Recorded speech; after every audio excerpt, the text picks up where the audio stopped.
When the party finally reached the mines, they were not disappointed. Behold, the Dwarven mines. And it's quite a large set of mines as well.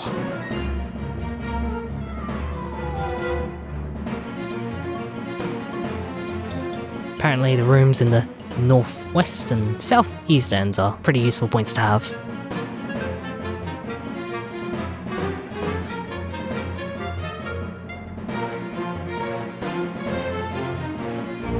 And so they notice us.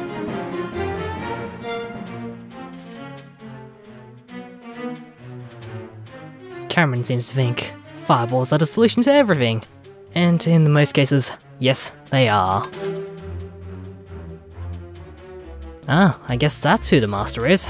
Malif. Interesting name. Apparently he wants to make us all slaves. Master of Death, apparently. That seems like a really monumental title to have. And apparently he's been the one behind resurrecting the dead. Oh dear.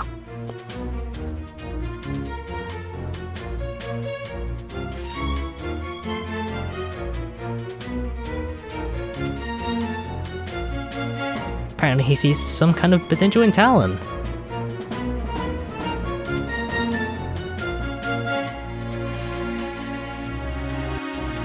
The idea of being an immortal general doesn't seem like a turn-off.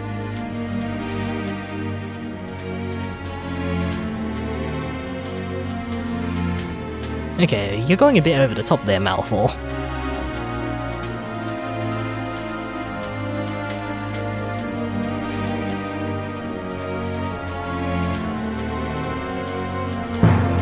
And so our objective is quite simply to clear the mines.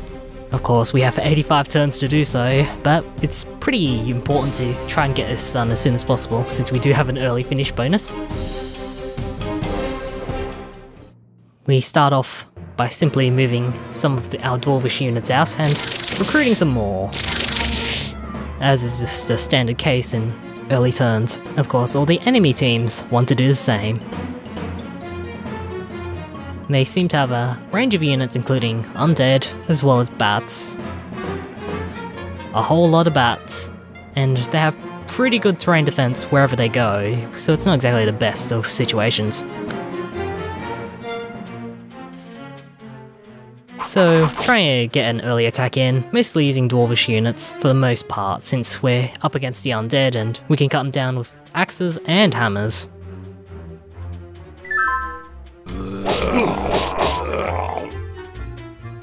Our one scout levels up and seems to have become a Pathfinder, which is the second stage, the second out of 3 levels.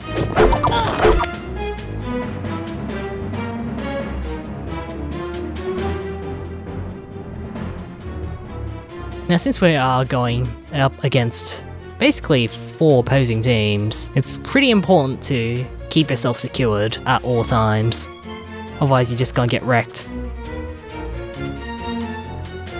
I pull back the Pathfinder since he got pretty injured, so he can heal up and all that, since we don't actually have any healing units yet. Even so, we kind of have to divide our forces up, since both teams will sort of try to attack us as we try and push through. Dwarvish fighters don't do so well since they don't exactly have a ranged attack, but their melee is pretty good. Especially against skeletons and the like. Axes can be used to take out the other kinds of life that are lurking down here. Although bringing humans along isn't exactly the worst idea you could think of.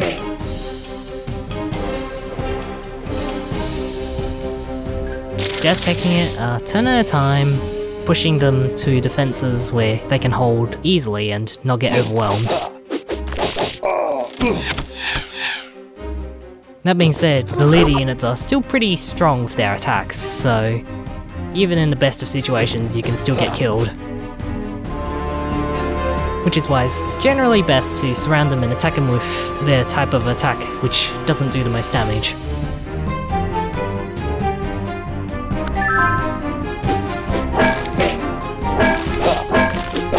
You can see I'm using Hamel to do the damage dishing, and he's almost gone. Unfortunately, he'll probably run away in a moment. Well, of course, that's for another time, since we're coming up to meet against the purple team.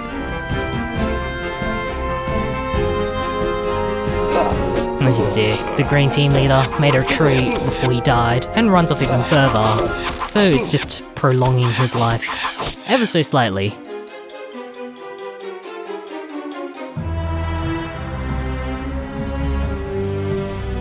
Now you might have wondered why the tactical advantage was mentioned about the northwest and southeast ends of the map, and it's basically the villages. That's all it's about. And we finally got rid of the green team leader, but the northwest and the southeast ends of the map basically contain a whole bunch of villages, and they're pretty good for upkeep and all that, since we're almost at the negatives if we were to recruit too many units. And we need those large numbers of units to try and deal with everything that's going on. As much as I have 1019 gold, you'll find it drains up pretty easily if you end up trying to beat everything down. So there's a bit of pacing to be had. The Thunderers aren't exactly the best at dealing with the skeletons, especially even with ranged moves. As much as they're capable of dealing damage, it's not as effective as it would be against, other things. I mean, I am getting kind of lucky with the bats though, at least on the retaliation side.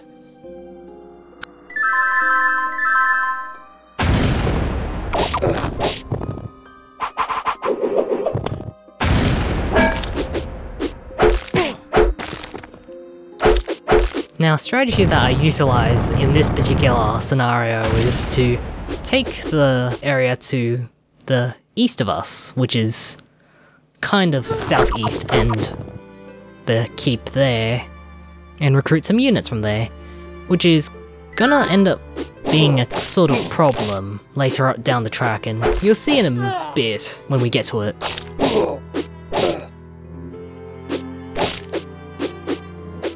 The first problem about moving your leader unit is A, Talon is a farmer, and B, he doesn't have many movement points down here.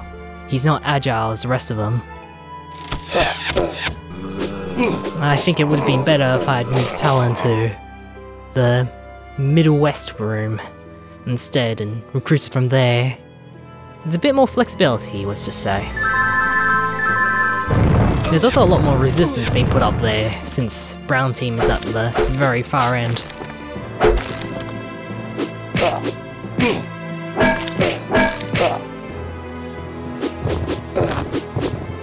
I get not so lucky with that bat over there. Oh well.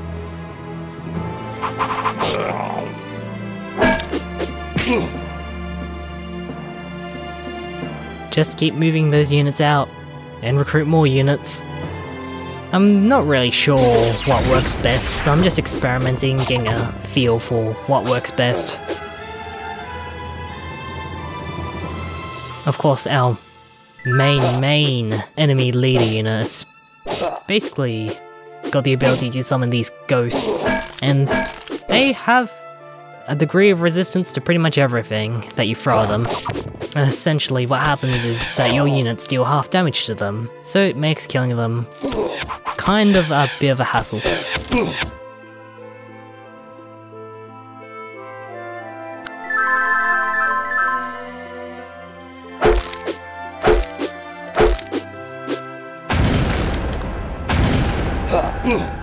Doesn't stop us from trying to shoot them though. Now the thing about these adepts, the units you see here, is that they only ever have a ranged magical attack, so while they can deal damage, they can't actually retaliate against a physical attack, so that's all fun as well. We got rid of Purple Team's enemy leader, I believe, and so it's just a matter of cleaning up most of these units as they continue advancing towards us. The fact that the blue team is sending units actively against us is kind of an issue. Then luckily not all the way here yet, so we have a little bit of time to deal with what's been placed before us.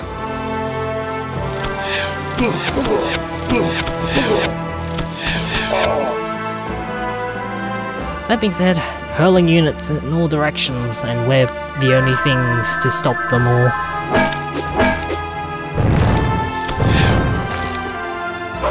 Still using Cameron as much as I can. Since he's a wizard basically, it takes quite a while for him to level up, but he's nearly getting around to that point where he's going to become a level 3 unit.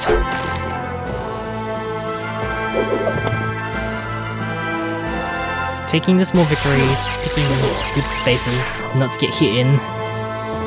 It's a very long process. And even so, things can still fail.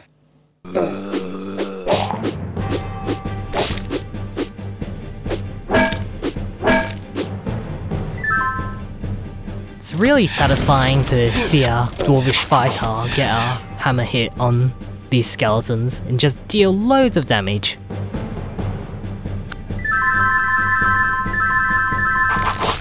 We take advantage of Wesnoth's system of healing, where units aren't nearly as damaged as, you know, near death. I just let them stay on the spot they are without moving anywhere, and that gives them a 2 health point boost each time they stand still.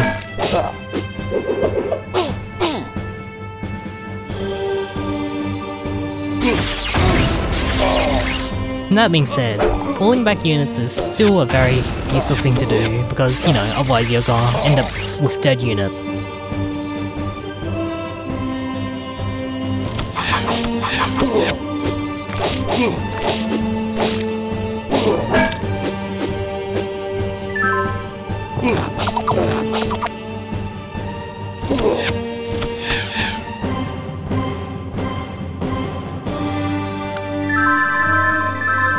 After the various healings, we can try and break through of what's left of purple team.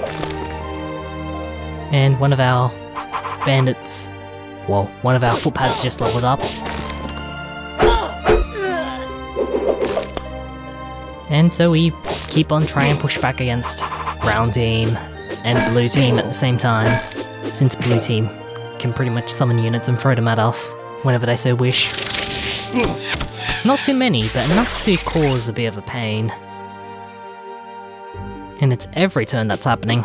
And the cobblestone paving isn't exactly the best thing for these dwarvish fighters, so just watch out because they only have a 30% defense on their terrain, compared to if they're on this cave material or in a village.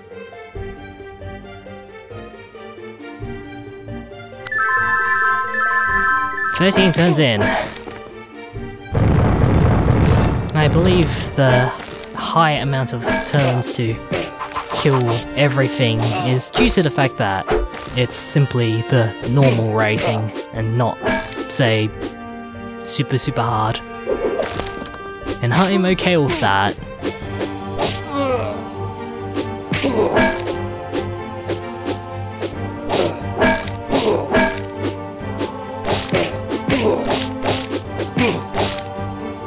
And that attack just then probably wasn't the best idea. I've left units that are really injured rather than pulling them back and replacing them with units with more health.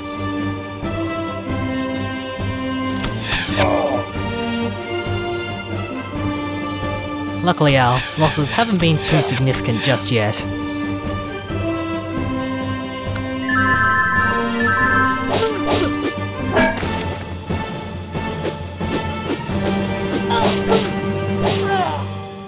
We finally cleared out the area surrounding purple team's base.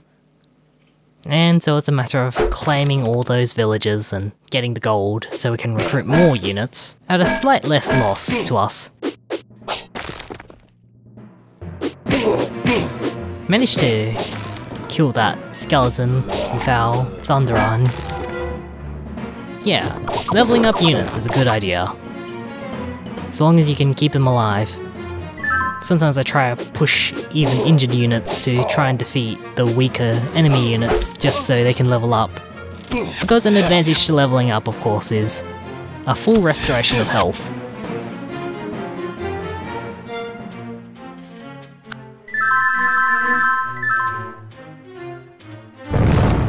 And this is the point at which I start moving Talon out to try and secure the purple base. At the same time, I'm also moving injured units out of the way so they can try and claim those villages. There's what, about 8 of them they can use, so that's about 16 extra gold per turn. And a slight difference depending on how many units you've recruited so far.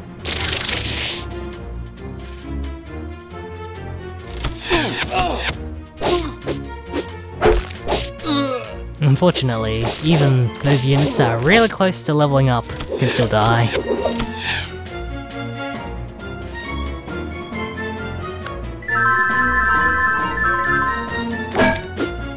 I decide to try and keep Talon on trying to get there as soon as he can, but at the same time I'm kind of playing it cautiously since there might be a chance that another unit will just loom out of nowhere. And it's important to protect him, being a level 0 unit and all.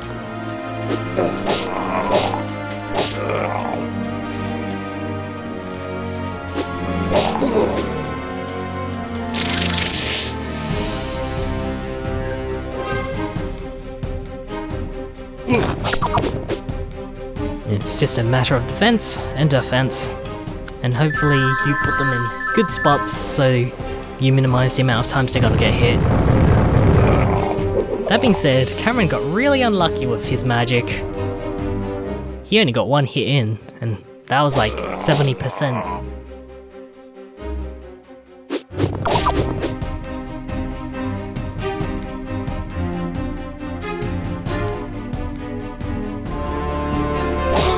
In any case, we're still getting battered on from various angles, since Grey Team is standing between us and Blue Team, as well as Brown Team as well, and they're kind of starting to overwhelm us, which is no good at all.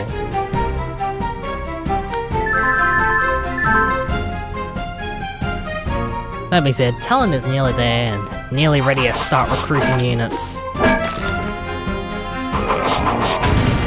And one of our Dwarvish fighters is leveled up, which is always a nice thing to have happen. And with that, Cameron finally levels up as well, which is good because he has more health and he also does more damage, magic-wise. And also, he can hit things with his staff, which is always nice to have. It does quite a bit, you know. It manages to do more damage than, you know, level 1 unit swords, even though it makes little sense at all. Leveled up another Dwarvish scout to a pathfinder. Always nice. More damage is better, and more health is better.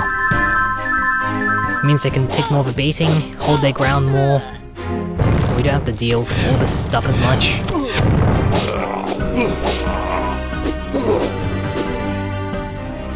Trying to secure the middle area is kind of an interesting area. It's not difficult at all, by any means, but you do have to face resistance from most of the area surrounding you, so just gotta keep an eye on that. Bring in a combination of Dwarvish fighters and some thugs, just to help with the melee efforts, since they're pretty good at hitting these skeletons. Their weakness, however, is the ranged attack, of course.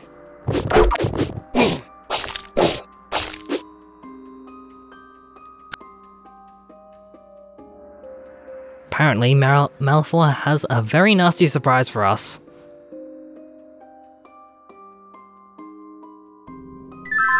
And so, a good chunk of the terrain suddenly becomes swamp. And yes, Talon's warning is very valid. You best be ready to see what comes out of those canals, because those things are not gonna be pleasant at all.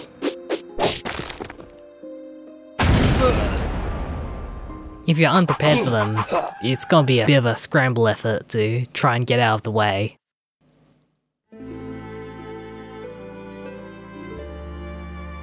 And of course I bring in our poachers. Since the amount of skeletons is winding down, recruiting poachers is not a bad idea. Especially with what's happening next.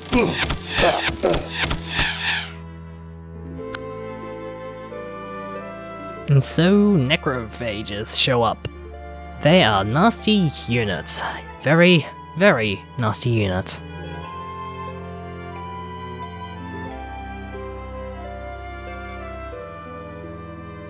They have a resistance to a whole bunch of things, and their physical attack has a poison effect, so if you get hit by it, it will poison you and will gradually wear you down. And so getting them out of there is a good idea, especially since they can still attack back, of course. Ranged attacks are pretty good as well. Unfortunately, the bat and that particular undead over here, the walking corpse, is blocking our way from simply advancing forward and trying to gain a stronger position.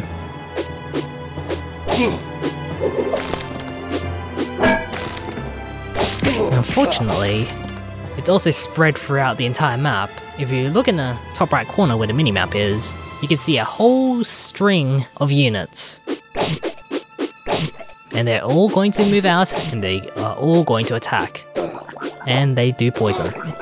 And so, henceforth, here on every turn after, these units will have 2 points of damage added to them. And of course, it will drain them all the way to 1 HP, so you're gonna have to take them out of combat and get them healed. And since we don't actually have any curing units as well, it's gonna be a bit of a problem. You are be able to heal them, but you have to cure them of poison first. So it slows down the progress even further. And of course, they're all over the place. And so at this point, I'm kind of regretting what's going on right now with my placement of Talon. We have to do our best to try and get rid of these units as soon as possible, although it does mean kind of taking a risk with getting poisoned ourselves. The more immediate problem is getting rid of these mini necrophages and ghouls, because their presence is not exactly the best thing for us and the dwarves. I don't believe they have very much terrain defense in most places, but their attacks are pretty brutal.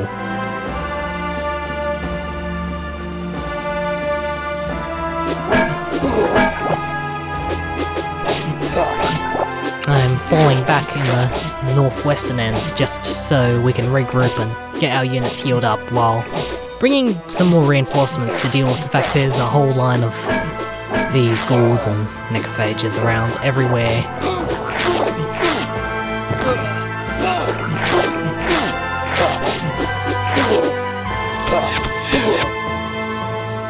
Never pleasant.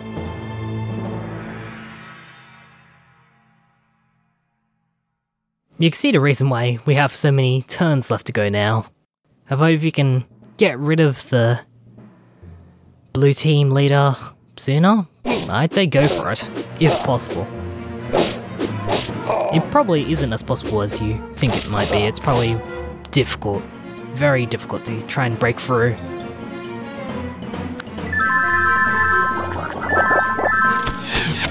Some heals, some poison. Moving our units towards the middle area so we can reinforce the northwestern end. But we have to support most of the rest of our ends as well.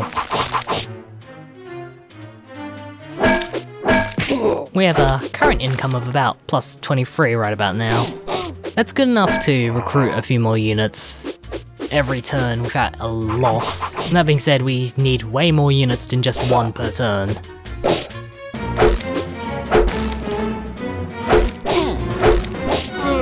Since we're pretty much taking losses everywhere, it's important to have more units to replace them.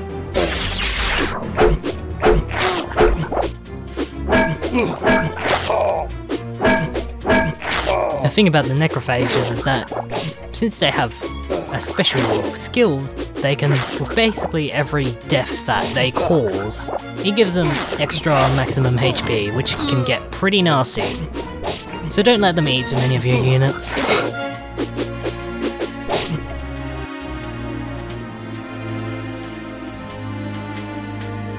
Of course, a thing to note about all these ghouls and poisoning units in general is that poison doesn't immediately take you out of the battle. It's a matter of considering your options and whether or not you want to keep on fighting with a poisoned unit or not, since they can still deal quite a hefty bit of damage on their own, and they may have more HP to deal with the situation.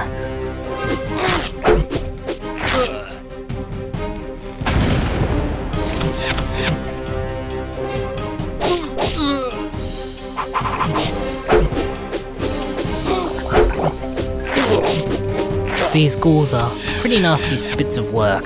Luckily we can still persevere throughout, with the rather large amount of gold that we still have. Although it is dropping, our supply is definitely dropping.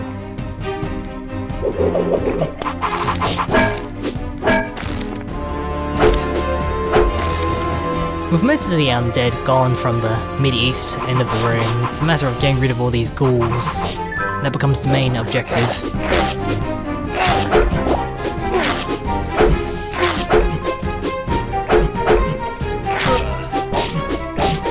I mean, sure, these ghouls and necrophages are indeed undead, but they seem more closer towards monsters than anything.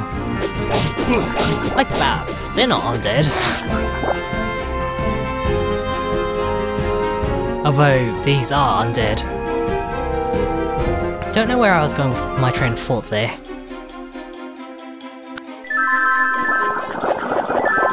Heal up some units, but also have to deal with the fact that we've got plenty of poison units going around as well. We might get them away and get them healing before we put them back into action again. Fighting with 1 HP units is probably a no-go, except if you get desperate.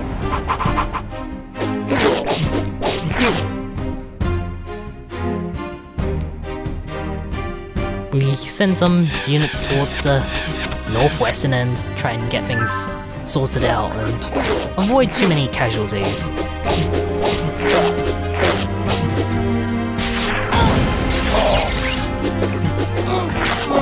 That being said, units are getting poisoned everywhere, and it's always a bit of a struggle. As much as poison might seem intimidating, if you can work past that, you can pretty much get yourself a victory. So long as you don't let yourself get overwhelmed entirely.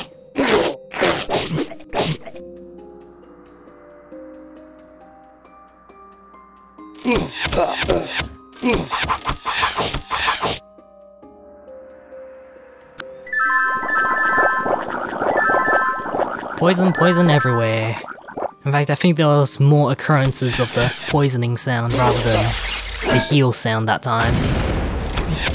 Which is very unpleasant.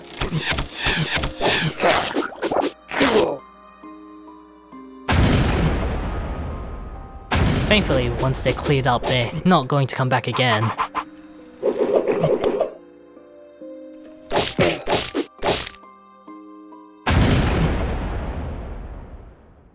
I think it was a pretty good idea not to give the leading enemy team the ability to recruit more of those, because that'd be a massive pain to try and deal with. These units that can claw at you, give you poison, and then just be summoned again.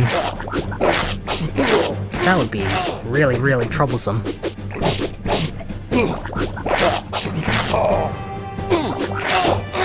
As you can see, our defenses aren't really doing so well, despite all this. But what can you guess? The odds were hardly in our favour. There's enemy units all over the place.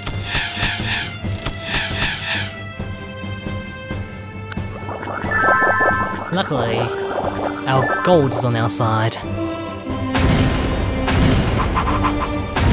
As well as having ranged units, that's good as well. The Thunderers seem to do a pretty good job at shooting the enemy.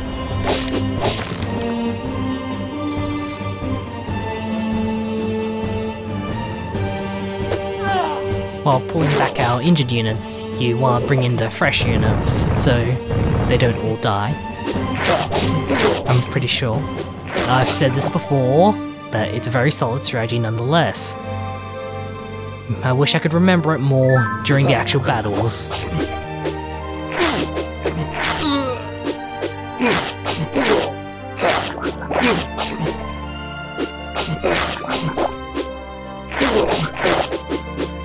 Some of our bigger units are getting injured now by the poison, but I think they have a pretty good chance of holding out so long as we can get those reinforcements there in time.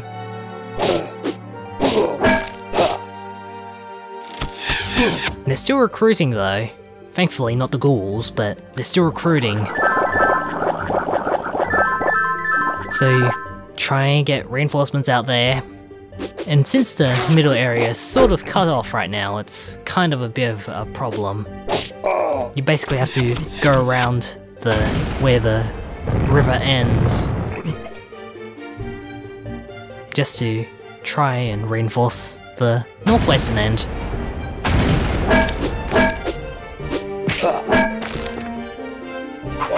An interesting thing I've noticed is that if you manage to bring HP down low enough for an enemy, they'll stop attacking you. If only because it would involve getting them killed. That may vary though, the AI behaviour. Some of them like to keep on attacking anyway, others will avoid getting into combat against you and your units. Still lots of poison, but we can get more to a village just about.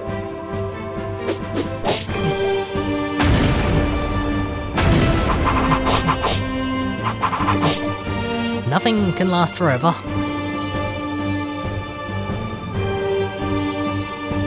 Luckily our poison units will probably live to fight another day, since most of the area of the map is cleared out. The poison units don't exactly have much threats if they pull back in time.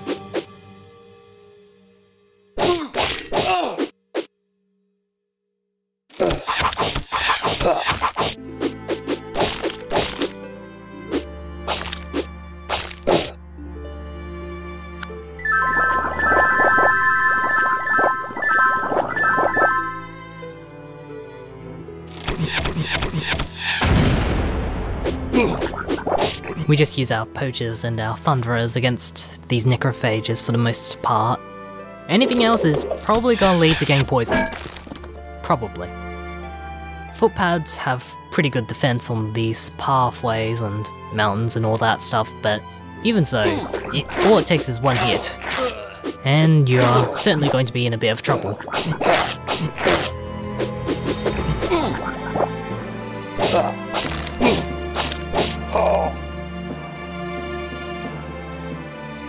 Brown team is still recruiting more and more units, and I don't really like that at all, since I'm at pretty much the opposite end.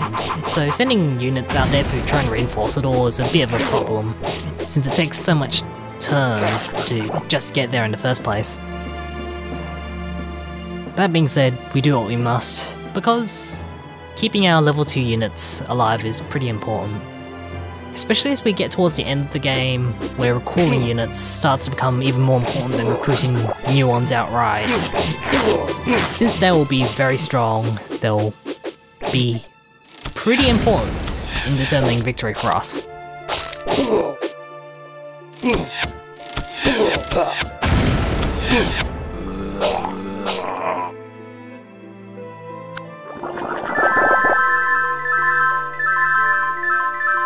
We finally have more heal units to heal rather than just simply being poisoned all the time.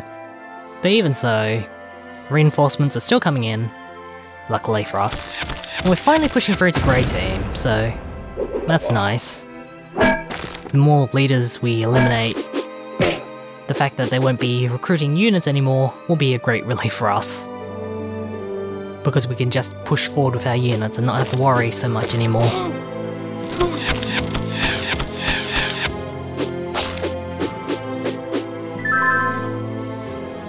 Still recruiting, but we can still fight back, of course. the attention sort of shifts from these ghouls back to just dealing with the skeletons again. And of course, impact moves are more useful than not, so of course, moving forwards, that's an important thing to note. In some cases I decide to use our Thunderers' daggers rather than their gun, since the dagger can hit twice and, you know, you might need to hit them, and sometimes shooting can be overkill. Sometimes. Pushed most of our units into Grey Team's base to stop them from recruiting more, which is always a nice thing to have happen. Being forced out and suddenly confronted with a whole load of damage-dealing units. It's a nice feeling to have when you can do that.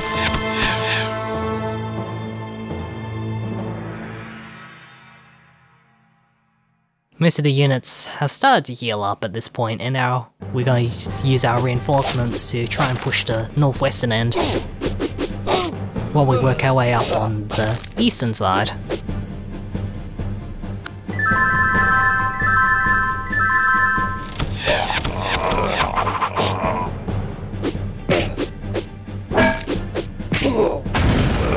And of course, you run into a bit of an issue when trying to do these kinds of things, especially when the enemy leader unit can still have access to their keep.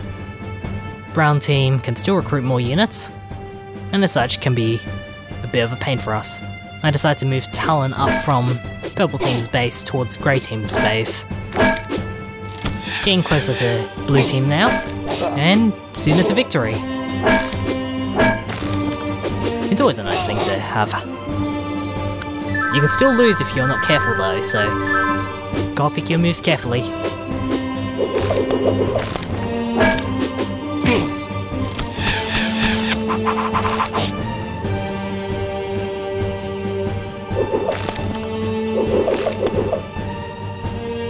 We mostly have these bandits from the leveled up footpads to help supplement both ends of the spectrum of melee and ranged attacks, which is useful, and when they reach level 3, they can have an additional benefit of being able to hide themselves in villages, and so that allows possibility of being able to make some ambush situations where previously there was not. Units that can hide in terrain is pretty useful, if you know how to use them. I'm not sure how to use them too effectively, but I have had some moments where the enemy just gets caught off guard. You don't want to use it though with units that are severely injured though. Otherwise you just end up with more problems.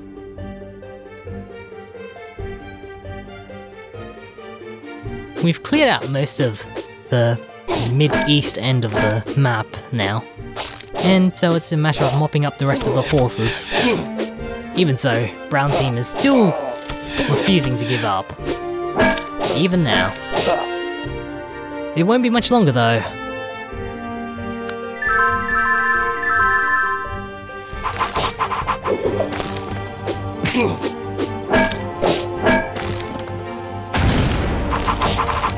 Just wail on them, claim the villages, take down their units.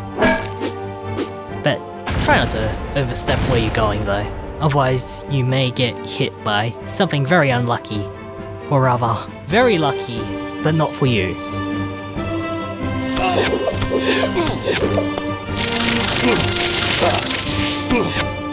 And so finally, Malif finally decides to attack us. Took him long enough, it's 38 turns in.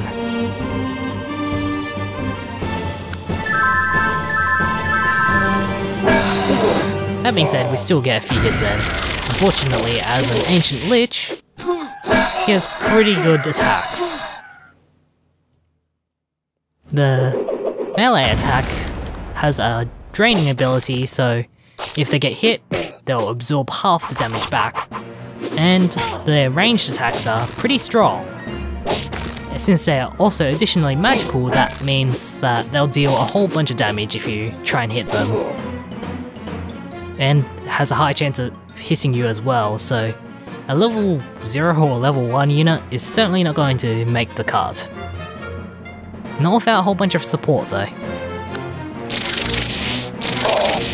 In the last ditch attempt to reinforce the situation, recruits slightly more units and attacks a level 0 unit.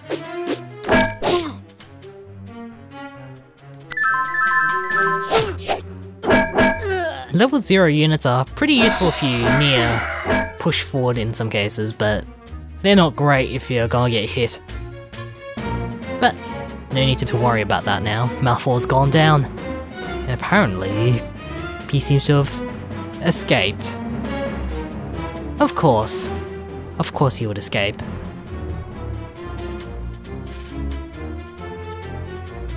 So while we have secured the mines to this point, we should probably get a move on and actually clear out Malifaux once and for all.